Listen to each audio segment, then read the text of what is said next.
মুসলমানেরা যেন অর্থনৈতিক মুক্তি না পায়, দাসত্বের জিঞ্জিরে যেন আবদ্ধ থাকে, এই জন্য ইহুদিদের তৈরি করা, পাশ্চাত্যের তৈরি করা সবচেয়ে বড় অস্ত্রের নাম হচ্ছে সুদ।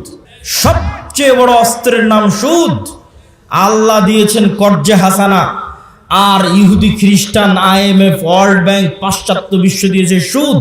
আর সুদ হচ্ছে মানুষকে গোলাম বানায়। আপনি হিস্ট্রি স্টাডি করে দেখেন, ফেরাউন বানু ইসরাইলদের কি দিয়ে গোলাম বানাতো, আশ্চর্য হবেন। ফেরাউন বানু ইসরাইলদের যেই যেই পদ্ধতি দিয়ে গোলাম বানাতো, তার একটা পদ্ধতি সুদি লেনদেন, সুদের কর্জ। আর সুদের কর্জের মিনিস্টার ছিল কারুন। এই জন্য আপনারা কারুনের নাম শুনেছেন। ফেরাউনের একটা বড় মন্ত্রীর নাম হচ্ছে কারুন, যার কাছ থেকে সুদের অর্থ লেনদেন করতো বানু ইসরাইলেরা। সব সুদের ঋণী ছিল, এই জন্য সব গোলাম ছিল। তাহলে বানু ইসরাইলকে গোলাম বানানোর একটা স্ট্র্যাটেজি ছিল সুদ।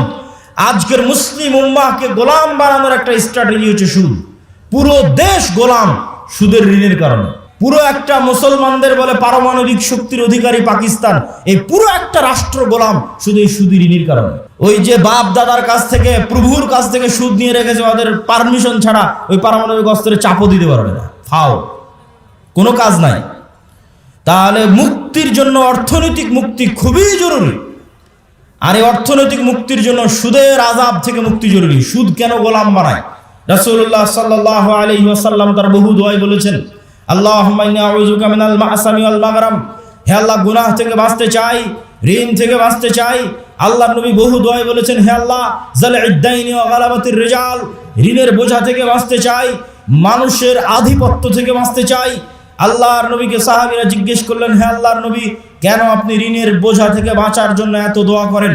রাসূল সাল্লাল্লাহু আলাইহি ওয়াসাল্লাম বললেন, মানুষ যখন ঋণ নেওয়া শুরু করে তখন মানুষ মিথ্যা বলা শুরু করে, আর যখন মিথ্যা বলা শুরু করে তখন সে আর নেতা হতে পারে না, সে গোলাম। তাহলে আমাদের মা বোন যতজন কিস্তিতে লোন নিয়ে রেখেছে, এরা সবাই মিথ্যার প্র্যাকটিস করে। ওই কিস্তি মিস দেওয়ার জন্য, মাফ করার জন্য আর সন্তানকে পর্যন্ত মিথ্যা বলা হয়। তাহলে পুরো একটা কম যখন মিথ্যুক অবস্থায় গড়ে উঠতেছে, সুদের জন্য মিথ্যার প্র্যাকটিস করতেছে, এরা গোলাম, এরা জীবনে কোনোদিন নেতা হতে পারবে না।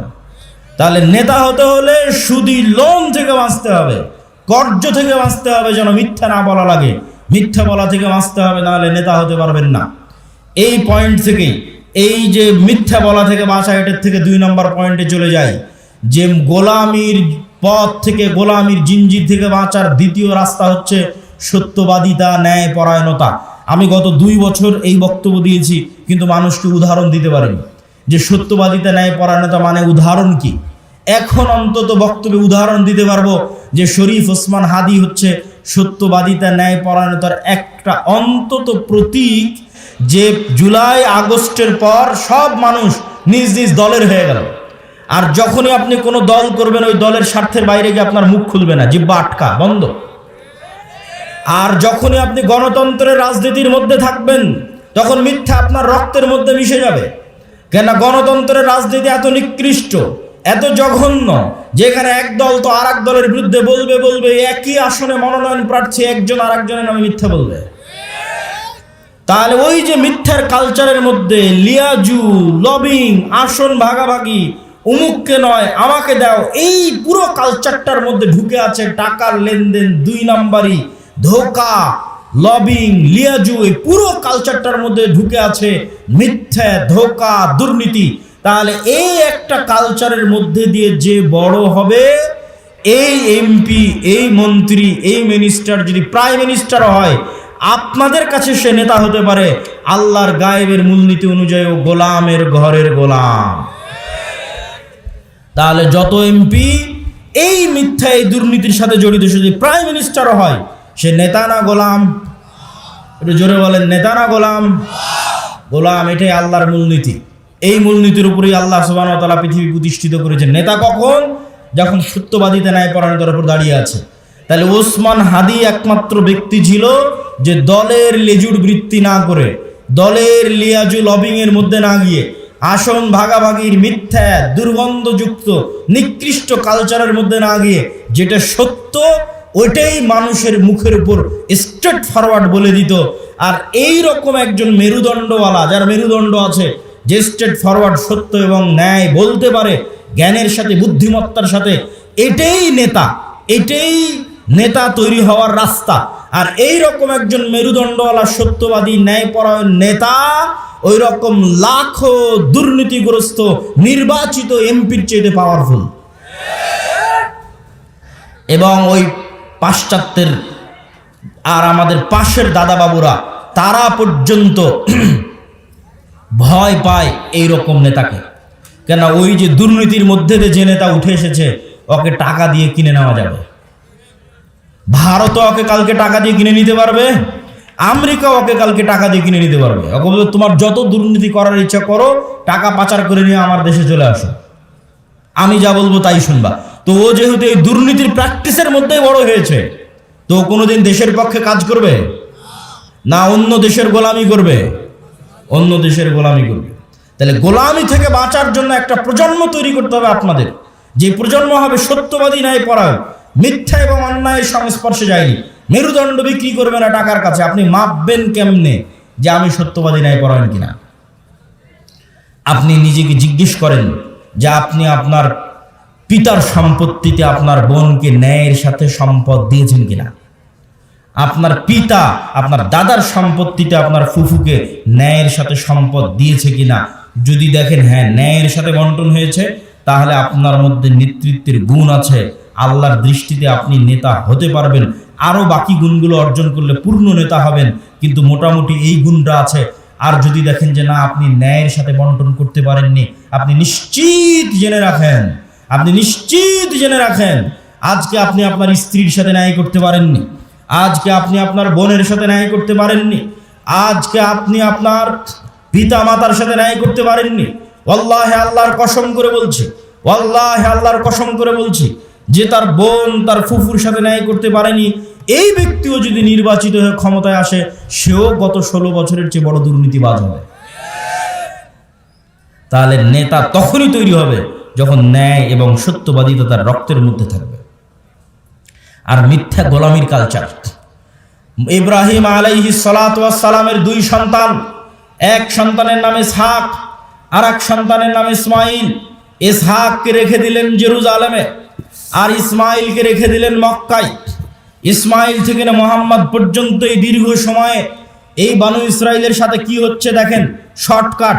ইসহাকের সন্তান ইয়াকুব, ইয়াকুবের সন্তান ইউসুফ, ইউসুফের 11 ভাই মিলে পিতা মাতা মিলে মিশর, মিশরে ইউসুফের মৃত্যুর পরে ফেরাউনের 300 বছরের গোলামি, ফেরাউনের গোলামি থেকে মুসার হারুনের হাত ধরে মুক্তি, মুসার হারুনের হাত ধরে মুক্তির পরে 40 বছর সিনাই মরুভূমিতে পাগলের মতো ঘুরপাক, 40 বছর পর ইউশা বিন নুনের হাত ধরে জেরুজালেম বিজয়, তারপরে পুনরায় আর এক জালেম বাদশার কারণে জেরুজালেম থেকে বিতাড়িত, তারপরে দাউদ, সুলাইমান এবং তালুতের মাধ্যমে জেরুজালেম বিজয়, জেরুজালেম থেকে সারা পৃথিবীতে শাসন ক্ষমতা প্রতিষ্ঠা, তারপরে আস্তে আস্তে জাকারিয়া, ইয়াহিয়া, ঈসা, মারিয়াম। এই যে দীর্ঘ সময় বানু ইসরাইলের, এই দীর্ঘ সময় বানু ইসরাইলের চরম উত্থান পতন হয়েছে, 2-3 বার গোলামির জিঞ্জিরে আবদ্ধ হয়েছে। তার মধ্যে সবচেয়ে বড় গোলামি ছিল ফেরাউনের 300 বছর। এই গোলামির জিঞ্জিরে আবদ্ধ হওয়ার কারণে এরা নবীর সন্তান হওয়ার পরও, ইব্রাহিমের সন্তান হওয়ার পরও, ইসহাকের সন্তান হওয়ার পরও এরা মিথ্যা বলা, ধোকা দেওয়া, 2 নম্বরই রাস্তা শিখে নিয়েছিল। এই জন্য আল্লাহ বলল, শনিবারের দিন তোমরা মাছ ধরবা না। দাউদ কোরআন পড়ে, মাছেরা কোরআন শুনতে আসে, জাবুর শুনতে আসে। এরা করলো কি, শনিবারের দিন মাছগুলো আটকে রেখে দিল, রবিবারের দিন ধরলো। কি পরিমাণ ধোকাবাজ! অথচ এরা নবীর সন্তান, ইব্রাহিমের সন্তান, এই সিলসিলার সন্তান। আর এইদিকে এই যে ইসমাইল থেকে মুহাম্মদ পর্যন্ত এই লম্বা সময়, সেম টাইম, এই লম্বা সময়ে মক্কায় কোনো নদী নাই, মক্কায় কোনো ফল ফসল উৎপাদন হয় না, মক্কা কোনো বড় ব্যবসায়িক কেন্দ্র নয়, মক্কা কোনো বড় রাজনৈতিক কেন্দ্র নয়। ফলত বিশ্বের কোনো পরাশক্তি, না রোমান না পারস্য, কেউ মক্কা দখল করেনি। মক্কা দখল করে কেউ কোনোদিন ইসমাইলের সন্তানদের গোলাম বানায়নি। ফলত ইসমাইল থেকে মুহাম্মদ পর্যন্ত ইসমাইলের সন্তানেরা শিরকে লিপ্ত হলেও 2 নম্বরই দুর্নীতি, জুয়াচুরি, ধোকা, এই রাস্তাগুলো থেকে অনেক অনেক দূরে ছিল। এর 2-1টা উদাহরণ আপনি দেখতে পাবেন। Abdul Muttalib, Abu Taleb, Abu Sufian, Abdul Muttalib Muhammad ইসলামের দাদা, ইনি মুশরিক, কিন্তু আব্দুল মুত্তালিবের হিস্ট্রিতে কেউ দেখাতে পারবে না যে ও মিথ্যুক, মানুষের সম্পদ মারে নেয়, 2 নম্বরই করে ধোঁকাবাজি করে, এটা দেখাতে পারবে না। আবু তালেব মুহাম্মদ ইসলামের চাচা, মৃত্যু পর্যন্ত ইসলাম গ্রহণ করেনি আল্লাহর নবী এতবার বলার পরেও, কিন্তু আবু তালেব সত্যবাদী ছিল, ন্যায়পরায়ণ ছিল, মানুষকে ধোঁকা দিয়ে, মানুষের টাকা নিয়ে মেরে খাওয়া, জুয়ার চুরি, ধোঁকাবাজি এগুলো বুঝতো না। এই জন্য আল্লাহর নবী বলে গেছে আল আইম্মাতু মিন কুরাইশ, মক্কা বিজয়ের পর প্রায় সব কুরাইশ ইসলাম গ্রহণ করে নিয়েছিল। সব মক্কা বিজয়ের আগ পর্যন্ত তারা কাফির থাকতে পারে, আল্লাহর নবীর সাথে যুদ্ধ, মারামারি সবকিছু করেছে, কিন্তু মক্কা বিজয়ের পর প্রায় সব কুরাইশ ইসলাম গ্রহণ করে নিয়েছে। আল্লাহ নবী বলেন আল আইম্মাতু মিন কুরাইশ, আমার উম্মতে যতদিন নেতা হবে, খলিফা হবে, কুরাইশ বংশ থেকে হবে, ইসমাইলের সন্তান থেকে হবে। আবু বকর কুরাইশ বংশের, ওমর কুরাইশ বংশের, ওসমান কুরাইশ বংশের, আলী কুরাইশ বংশের, সব ইব্রাহিমের সন্তান, ইসমাইলের সন্তান। সম্মানিত উপস্থিতি, কি বুঝালাম এটার থেকে? গোলামি মে বদল জাতি হে কওমো কা জমিন, গোলামি করলে জাতির চরিত্র চেঞ্জ হয়ে যায়। আমরা যে 190 বছর ব্রিটিশের গোলামি করেছি এবং আমাদের স্বভাব চরিত্র চেঞ্জ হয়ে গেছে, তার একটা আলামত আমি নিজে ইউরোপ সফর করতে গিয়ে পেয়েছি, চাক্ষুষ একটা আলামত বলি। আমি মনে করতাম সারা পৃথিবী ইংরেজি ভাষা দিয়ে চলে। আমাকে যেহেতু কেউ কোনোদিন এই ভুলটা ভেঙে দেয়নি, আমি যেহেতু নিজে প্র্যাকটিক্যালি আমার এই ভুল ধরা পড়েছে, ফলত আমার রিয়েলাইজেশন অনেক গভীর। তো আমি মনে করতাম সারা পৃথিবী ইংরেজি দিয়ে চলে। ইংল্যান্ডেও থাকলাম প্রায় 1 বছর। এই ইংল্যান্ডে থাকা অবস্থায় যখন ফ্রান্স গেলাম, স্পেন গেলাম, ইতালি গেলাম, স্পেনের যখন কর্ডোবা, গ্রানাডায় যাওয়ার জন্য যে বিমানবন্দরে নামলাম, ওই বিমানবন্দরে নেমে এক্সিট লেখাটা আমি ইংরেজিতে খুঁজে পাচ্ছিলাম না। ইংরেজি ভাষার এত অনুপস্থিতি যে বাহিরে যে বের হবো, কোন রাস্তা দিয়ে বের হবো, কোথায় এক্সিট, কিছু খুঁজে পায় না, সব স্প্যানিশ ল্যাঙ্গুয়েজ। যারা এয়ারপোর্টে দায়িত্ব পালন করছে, ওদের সাথে গিয়ে যে ইংরেজিতে কথা বলবো, ওরাও ইংরেজি বোঝে না। আরে অন্তত এয়ারপোর্টে দায়িত্বশীল তো ইংরেজি বুঝবে। এত উন্নত রাষ্ট্র স্পেন, এত উন্নত রাষ্ট্র ফ্রান্স, এত উন্নত রাষ্ট্র ইতালি, ইংরেজি জানে না। আমার তো মাথায় ঘুরে গেল, কেন ইংরেজি জানে না? তখন আমি রিয়েলাইজ করলাম, আমার মদিনা ইসলামী বিশ্ববিদ্যালয়ের বন্ধু বাড়ি আফ্রিকা, ও বলতো আর ভাষা ফরাসি। আমি তখন এটা না অত গভীর চিন্তা করি, নিজের ভাষা ফরাসি না। ফ্রান্সে যখন গেলাম দেখি ফ্রান্সে সব আফ্রিকান মুসলমান। ফ্রান্সে ভারত পাকিস্তানের মুসলমান কম, আফ্রিকার মুসলমান বেশি। ইংল্যান্ডে আবার ভারত পাকিস্তানের মুসলমান বেশি, আফ্রিকার মুসলমান কম। তখন সব রহস্য ভেদ হয়ে গেল যে ওর ভাষা কেন ফরাসি আর আমার কাছে কেন ইংরেজির এত গুরুত্ব, জন্মগত কেমনে অটোমেটিক। সবাই আমাদের দেশের মানুষ জানে যে ইংরেজি অনেক গুরুত্বপূর্ণ ভাষা, অথচ ইউরোপের অধিকাংশ দেশ ইংরেজির কোনো ভ্যালুই নাই, দামই নাই। ওরা এতটা অহংকারী, ফ্রান্স, ইতালি, স্পেন, জার্মান এতটা অহংকারী, ওরা ইংরেজি শিখবেই না। তাহলে আমি কেমনে জন্মগত মেনে বুঝে নিলাম যে ইংরেজি গুরুত্বপূর্ণ? এটাই 200 বছর যে আমরা ব্রিটিশের গোলামি করেছি, গোলামি মে বদল জাতি হে কওমো কা জমির, আমরা নিজের অজান্তেই ওর গোলামির প্রভাব বহন করতেছি। আমি আব্দুল্লাহ নিজের অজান্তেই, আমার পূর্বপুরুষ 190 বছর ব্রিটিশের গোলাম ছিল, তার প্রভাব আমি আমার অজান্তে বহন করতেছি। আর আমার ওই বন্ধু যে আফ্রিকায় বাড়ি, ও ওর অজান্তে ইউরোপীয় উপনিবেশের গোলামির চিহ্ন বহন করতেছে। ঠিক এই যে আপনি দেখতেছেন মুসলমানরা মারামারি, কাটাকাটি, এই যে গণতন্ত্রের কালচার টিকিয়ে রাখা আছে, যেন এখানে আর সুদের কালচার টিকিয়ে রাখা আছে, যেন একটা মুসলমান নেতা সত্যবাদী ন্যায়পরায়ণ বের হয়ে আসতে না পারে, সব যেন মিথ্যুক আর দুর্নীতিবাজ বের হয়। এই জন্যই গণতন্ত্র দিয়ে রাখা আছে, এই জন্যই সুদী ব্যবস্থা দিয়ে রাখা আছে। কেননা এই কালচারের মধ্যে থাকলেও মিথ্যুক দুর্নীতিবাজ হবে। আর 190 বছর ব্রিটিশের গোলামিতে ওটাই শিখেছে। কেননা গোলাম তো একটা রুটির জন্য মারামারি করে, গোলাম একটা রুটির জন্য আরেকজনকে হত্যা করে দিতে পারে। তাহলে এই যে গোলামির কালচার, এই গোলামির কালচার যতক্ষণ আপনি না ভাঙবেন, যেটা আমরা বহন করছি আমাদের অজান্তে ব্রিটিশদের গোলামির কারণে, যেমনটা বনী ইসরাঈলরা ফেরাউনের গোলামি থেকে শিখেছিল, এই কালচার আমাদের ভাঙতে হবে। এই কালচার যতক্ষণ না ভাঙতে পারবেন, নেতা হতে পারবেন না। সত্যবাদী ন্যায়পরায়ণ হন, ইসমান হাদির মতো অটোমেটিক নেতা হয়ে যাবেন। আর এই গণতন্ত্রের কালচারে এইরকম সত্যবাদী ন্যায়পরায়ণ নেতা সহ্য করার মতো ক্ষমতা এই আধিপত্যবাদী দখলদারি শক্তির নাই, ফলত গুলি করে উড়িয়ে দিবে। সম্মানিত উপস্থিতি, পয়েন্ট নাম্বার 3, আমাদের 1 নাম্বার পয়েন্ট ছিল অর্থনৈতিক মুক্তি লাগবে গোলামি থেকে মুক্তির জন্য। 2 নাম্বার পয়েন্ট ছিল সত্যবাদী ন্যায়পরায়ণ হতে হবে। পয়েন্ট নাম্বার 3 ঈমান বিল গায়েব এবং গায়েবী মদদ। একটা মূলনীতি আজকে এখান থেকে মুখস্থ করে যান, আল্লাহর আসমানি সাহায্য ছাড়া ইসলাম এবং মুসলমানদের বিজয় অসম্ভব, ফুল স্টপ। দুনিয়াবি শক্তি দিয়ে ইসলাম এবং মুসলমানদের বিজয় অতীতে কোনোদিন হয়নি, ভবিষ্যতে কোনোদিন হবে না, ফুল স্টপ। নবীদের হয়নি, আমার আপনার হবে না। মুসা দুনিয়ার শক্তি দিয়ে বিজয় লাভ করেনি, ইউশা বিন নুন দুনিয়ার শক্তি দিয়ে বিজয় লাভ করেনি, দাউদ সুলাইমান দুনিয়ার শক্তি দিয়ে বিজয় লাভ করেনি।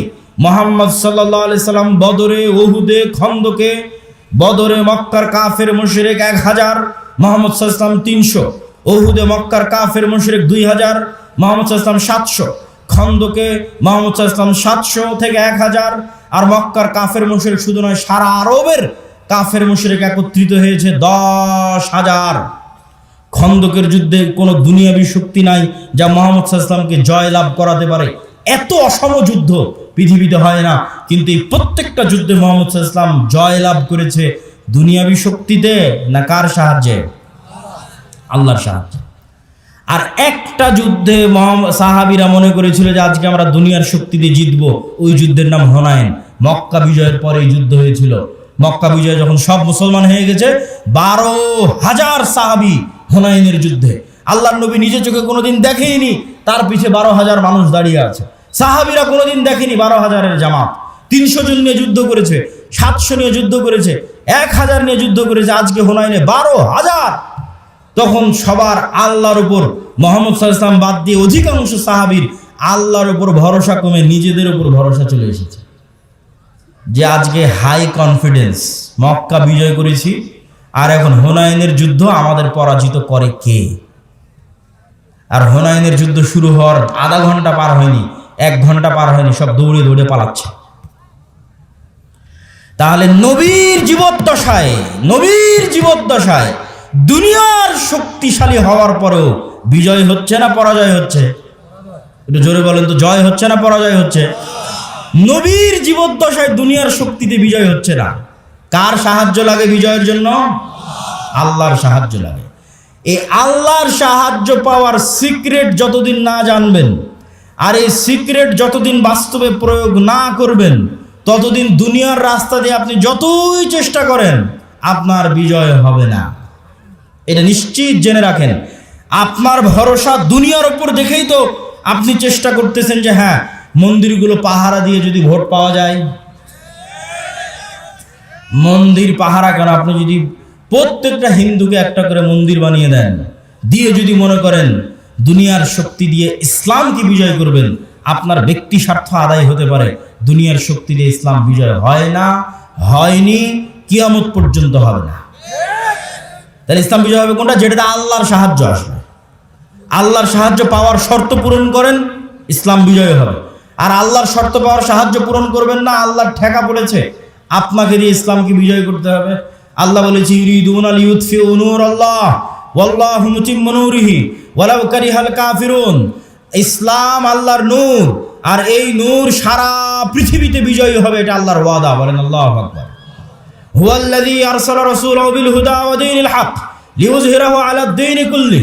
আমি এই দিন মুহাম্মাদের উপর অবতীর্ণ করেছি, এই দিন সারা পৃথিবীতে বিজয়ী হবে। বলেন আল্লাহু আকবার। এটা আল্লাহর ওয়াদা। তো আল্লাহ ইসলামের বিজয়ের জন্য আমার আপনার মুখাপেক্ষী নয়, কিন্তু আমি আপনি যদি শর্ত পূরণ না করি বিজয় হবে না। শর্ত পূরণের 1 নম্বর শর্ত ঈমান বিল গায়বে ইয়াকিন লাগবে। শর্ত পূরণের 2 নম্বর শর্ত সৎ আমল লাগবে।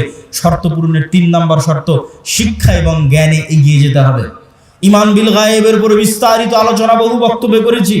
আজকে যা আলোচনা করছি সব আল্লাহর পথে যাত্রা এই বইয়ের মধ্যে আছে। ঈমান বিল গায়বের বিস্তারিত আলোচনা এই আল্লাহর পথে যাত্রা বইয়ের মধ্যে আছে। প্রত্যেক মসজিদে, প্রত্যেক স্কুল, কলেজ, ইউনিভার্সিটিতে এই বইয়ের উপর পাঠচক্র হওয়া উচিত। 2 পৃষ্ঠা করে, 1 পৃষ্ঠা করে প্রত্যেক মসজিদে প্রতি সপ্তাহে অন্তত একদিন সবাই মিলে 2 পৃষ্ঠা পড়ে বোঝার চেষ্টা করবেন কি বলা আছে এই বইয়ের মধ্যে। এই বই থেকে আমাদের আল্লাহর পথে যাত্রা তথা আল্লাহর সাথে সম্পর্ক, ঈমান বিল গায়েবের যাত্রাটা শুরু হবে। 2 নাম্বার শর্ত কি পূরণ করতে হবে? সৎ আমল। দেখেন মুহাম্মদ সাল্লাল্লাহু আলাইহি ওয়াসাল্লাম বদরের যুদ্ধের দিন এত লম্বা সালাত, এত লম্বা দোয়া, এত লম্বা রাতের সালাত যা আবু বকর রাদিয়াল্লাহু তাআলা আনহু পর্যন্ত ক্লান্ত হয়ে গেছে। আল্লাহর নবী, আপনি নবী, আপনার এত রাতের সালাতের প্রয়োজন? আল্লাহর নবী কেন রাতের সালাতে দাঁড়িয়ে আছে জানেন? আল্লাহর নবী আমার আপনার যে গায়েব বেশি জানে। আমার আপনার যে গায়েবের মূলনীতি ওনার জানা আছে, আল্লাহ ওনাকে ওহীর মাধ্যমে জানিয়ে রেখেছে। সেটা কি? সেটা হচ্ছে তুমি বদরের যুদ্ধে তোমার শক্তি দিয়ে জিততে পারবে না। মুহাম্মদ, তোমার শক্তি দিয়ে বদরে বিজয় হবে না। বদরে বিজয় হবে কার সাহায্যে? আল্লাহর সাহায্যে। আর আল্লাহর সাহায্য পাওয়ার সিক্রেট হচ্ছে রাতের সালাত। তুমি আল্লাহর সাহায্য পেতে চাও, যত বড় নবী হও রাতের সালাতে দাঁড়াতে হবে। ফাতাহাজ্জাত বিহি নাফিলাতাল লাক আসা ইয়াবআসাকা রাব্বুকা মাকামাম মাহমুদা। তুমি সর্বশ্রেষ্ঠ নবী হওয়ার পরও আল্লাহর সাহায্য আসমান থেকে দুনিয়াতে আনার জন্য শ্রেষ্ঠতম নবী হওয়ার পরও তোমাকে রাতের সালাতে ঘন্টার পর ঘন্টা দাঁড়িয়ে থাকতে হবে। আর বাংলার মানুষেরা স্বপ্ন দেখে নামাজ 5 ওয়াক্ত সালাত আদায় না করেই খালি ভোট দিয়ে ইসলামকে বিজয় করে দিবে। অসম্ভব, এটা অসম্ভব, ইম্পসিবল। আপনাকে ন্যূনতম আল্লাহর সাহায্য পাওয়ার পূর্ব শর্ত পূরণ করতে হবে। সেই পূর্ব শর্তের 2 নাম্বার হচ্ছে সৎ আমল। রাতের সালাত না পারেন 5 ওয়াক্ত সালাত ঠিক রাখতে হবে। আর রাতের সালাত আর সকাল সন্ধ্যের জিকির মোস্ট পাওয়ারফুল। সকাল সন্ধ্যের জিকির কেন পাওয়ারফুল? মুসা আলাইহিস সালাতু ওয়াস সালাম ফেরাউনের উপর বিজয় লাভ করবেন, অথচ মুসা আলাইহিস সালাম আমার এবং আপনার চেয়ে দুর্বল। মুসা আলাইহিস সালামকে আল্লাহ বলছে, যাও ফেরাউনের কাছে, ওয়ালা তানিয়া ফি যিকরি, সব সময় আমাকে স্মরণে রাখবা, জিকির ভুলবা না। জিকির না করলে তুমি জিততে পারবে না। জাকারিয়া আলাইহিস সালাতু ওয়াস সালাম আল্লাহর কাছে সন্তান চাইলেন, আল্লাহ বললেন সন্তান হবে। বন্ধা স্ত্রী, বার্ধক্য বয়স, কেমনে সন্তান হবে? আল্লাহ আলামত বলেন। আল্লাহ বললেন সকাল সন্ধ্যা জিকির করো, সন্তান হবে। সকাল সন্ধ্যা জিকির পৃথিবীর এমন বড় সিক্রেট যা দিয়ে পৃথিবীর এমন কোনো অসম্ভব নয়, যা সম্ভব করা সম্ভব নয়। মুসা যদি ফেরাউনকে পরাজিত করতে পারে, এই অসম্ভব যদি সম্ভব হয়ে যেতে পারে, জাকারিয়াকে যদি আল্লাহ সন্তান দিয়ে দিতে পারে, তো সকাল সন্ধ্যার জিকির দিয়ে পৃথিবীর সব অসম্ভবকে সম্ভব করা যাবে। কেন? আপনার এই ইয়াকিন থাকতে হবে, ইউসাব্বিহু লিল্লাহি মা ফিস সামাওয়াতি ওয়া মা ফিল আরজ, আসমান জমিন এবং তার মধ্যে যা কিছু আছে, জীব জন্তু, জড় বস্তু, জড় পদার্থ, কীট পতঙ্গ, এই টিস্যু, এই বই, মাইক, মোবাইল, এই কাঠের ডায়াস, এই ক্যামেরা, যা দেখতে পাচ্ছি, এরা এখনো 24 ঘন্টা আল্লাহর তাসবিহ পাঠ করতেছে। বলেন আল্লাহু আকবার। এটা গায়েব। এই গায়েবের মূলনীতি আল্লাহ কোরআনে দিয়ে দিয়েছে যে তোমরা তো গায়েব জানো না, তোমাদেরকে জানিয়ে দিচ্ছি। এরা সবাই তাসবিহ পাঠ করতেছে। তাহলে আপনিও যখন সকাল সন্ধ্যার জিকির করবেন, এরাও আপনার সেই তাসবিহ বুঝবে। সুলাইমান আলাইহিস সালামেরটা বুঝতো, সুলাইমান আলাইহিস সালাম ওদেরটাও বুঝতো। এরা পরস্পর আমি যদি সুবহানাল্লাহি ওয়া বিহামদিহি সুবহানাল্লাহিল আযীম বলি, এগুলো সব কিয়ামতের মাঠে সাক্ষী দিবে। এরা শুনছে, কিয়ামতের মাঠে সাক্ষী দিবে। বলেন আল্লাহু আকবার। মুয়াজ্জিনের আযান যত দূর পর্যন্ত যাবে, এই প্রত্যেকটা জীব জন্তু, কীট পতঙ্গ, জড় বস্তু, জড় পদার্থ এরা শুনে, এরা নিজেরা তাসবিহ পড়ে, এরা মানুষের তাসবিহ শুনে। মুয়াজ্জিনের আযান যত দূর পর্যন্ত যাবে, পৃথিবীর প্রত্যেকটা ধূলিকণা বালিকণা কিয়ামতের মাঠে ওই মুয়াজ্জিনের পক্ষে সাক্ষ্য দিবে। বলেন আল্লাহু আকবার। এই জন্য জিকির মোস্ট পাওয়ারফুল, সবচেয়ে পাওয়ারফুল। আল্লাহ আসমান জমিন সৃষ্টি করেছেন আওয়াজ দিয়ে, আল্লাহ আসমান জমিন ধ্বংস করবেন আওয়াজ দিয়ে। পৃথিবীর প্রত্যেক জীবজন্তু, জড় বস্তু, জড় পদার্থ সবসময় আওয়াজ বের করতেছে, আল্লাহর তাসবিহ পাঠে আওয়াজ বের করতেছে। সব ফেরেশতা সবসময় আল্লাহর তাসবিহ পাঠে আওয়াজ বের করতেছে। আওয়াজ সবচেয়ে মোস্ট পাওয়ারফুল। এই জন্য মুসলমানদের মুজিজা মুসা আলাইহিস সালাতু ওয়াস সালাম, মুহাম্মদ সাল্লাল্লাহু আলাইহি ওয়াসাল্লামের মুজিজা মুসা আলাইহিস সালামের লাঠির চেয়ে, ঈসা আলাইহিস সালামের মৃত্যুকে জীবিত করার চেয়ে বেশি পাওয়ারফুল। কেন? মুহাম্মদ সাল্লাল্লাহু আলাইহি ওয়াসাল্লামের মুজিজা কোরআন, সরাসরি আল্লাহর আওয়াজ। বলেন আল্লাহু আকবার। কোরআন পড়ে কে, বুঝে কে, জানে কে, শিখে কে? কোরআনের মধ্যেই মুসলমানদের মুক্তির রাস্তা আছে, গোলামি থেকে মুক্তির রাস্তা আছে। সম্মানিত উপস্থিতি, আমরা বক্তব্য দীর্ঘায়িত করব না, রাত গভীর করার পূর্বেই বক্তব্য শেষ করে দিব। তাহলে আমরা আমাদের পূর্ব শর্ত, যা গায়েবী মদদ পাবো, 1 নাম্বার শর্ত ঈমান বিল গায়েবি ইয়াকিন থাকতে হবে। 2 নাম্বার শর্ত সৎ আমল থাকতে হবে। সৎ আমলের 2টি আমল খুব পাওয়ারফুল, একটা রাতের সালাত, একটা সকাল সন্ধ্যের জিকির। সব অসম্ভবকে সম্ভব করা সম্ভব এই 2টা দিয়ে। 3 নাম্বার হচ্ছে শিক্ষা এবং জ্ঞান। আল্লাহ পৃথিবী যেই মূলনীতির উপর তৈরি করেছে, এই মূলনীতি আল্লাহ ভাঙে না, খুব কম সময় ভাঙে। আগুনের মধ্যে যদি সবচেয়ে বড় পরহেজগার মানুষকে নিক্ষেপ করা হয়, আগুন জ্বালিয়ে দিবে। এইভাবে আগুনকে ডেভেলপ করা আছে। ইব্রাহিমের ক্ষেত্রে আল্লাহ রুল ব্রেক করেছে, সবার ক্ষেত্রে করবে না। ওই যে সূরা বুরুজের দেখেন, পুরো একটা জাতিকে আগুনে নিক্ষেপ করে দেওয়া হয়েছে, সবাইকে আগুন পুড়িয়ে দিয়েছে।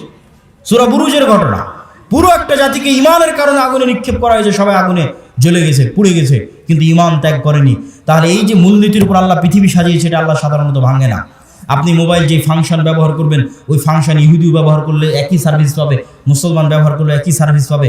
তাহলে পৃথিবীর ফাংশন হচ্ছে, পৃথিবীকে এইভাবে ফাংশন করা আছে যে জ্ঞান অর্জন করবে ও নেতা হবে, যে জ্ঞান অর্জন করবে ও কি হবে? নেতা হওয়ার শর্ত কি বলেন তো, একটু জোরে বলেন তো, কি অর্জন করা? জ্ঞান অর্জন করা। দলিল, আল্লাহ নিজেই সবার চেয়ে বড় জ্ঞানী। দলিল, আদম আলাইহিস সালাম ফেরেশতা জিনের চেয়ে জ্ঞানী। দলিল, আল্লাহ তালুতকে নেতা বানিয়েছে শুধু জ্ঞানের কারণে। আর কত অসংখ্য দলিল নেবেন, তার হিসাব নাই। আজকে ইহুদি এবং খ্রিস্টানেরা পড়াশোনা, জ্ঞান, গরিমা, গবেষণা নিয়ে ব্যস্ত, আর মুসলমানের সন্তানেরা জুয়া, ফেসবুক, টুইটার, টিকটক, বিড়ি, সিগারেট, নেশা, আইপিএল, বিশ্বকাপ, ফুটবল, গণতন্ত্রের রাজনীতি, চাঁদাবাজি, যত সময় নষ্টের রাস্তা আছে, এই সময় নষ্টের রাস্তায় ব্যস্ত। আপনি বলেন নেতাকে আর গোলামকে? ঢাকা বিশ্ববিদ্যালয়ে বড় স্ক্রিন লাগিয়ে যারা খেলা দেখে সময় নষ্ট করতেছে, ওরা গোলাম? না অক্সফোর্ড ক্যামব্রিজে যারা পড়াশোনা জ্ঞান অর্জন করছে, ওরা গোলাম? এই মূলনীতি আল্লাহ সুবহানাহু ওয়া তাআলা ভাঙবেন না যতক্ষণ না আপনি চেষ্টা না করেন। হ্যাঁ, আপনি যদি চেষ্টা করেন যে হ্যাঁ আমি জ্ঞানী হব, এই জ্ঞানী হওয়ার পাশাপাশি আগের যদি সব শর্ত পূরণ থাকে, যা যা বলেছি, আপনার যদি সৎ আমল থাকে, আপনি যদি সত্যবাদিতা, ন্যায়পরায়ণতার উপর অটল থাকেন, বিক্রি না হন, আপনার যদি ঈমান বিল গায়বে ইয়াকিন থাকে, তাহলে এরকম যদি 500টা ওসমান হাদি তৈরি হয়ে যায়, এরকম যদি 500 যুবক তৈরি হয়ে যায়, তাহলে শুধু বাংলাদেশের ক্ষমতা নয়, সারা পৃথিবীর ক্ষমতা অর্জন করতে পারবেন। বলেন আল্লাহু আকবার। কোরআনের মধ্যে শুধু বাংলাদেশের ক্ষমতা অর্জনের রাস্তা দেওয়া নাই, সারা পৃথিবীর ক্ষমতা অর্জনের রাস্তা দেওয়া আছে।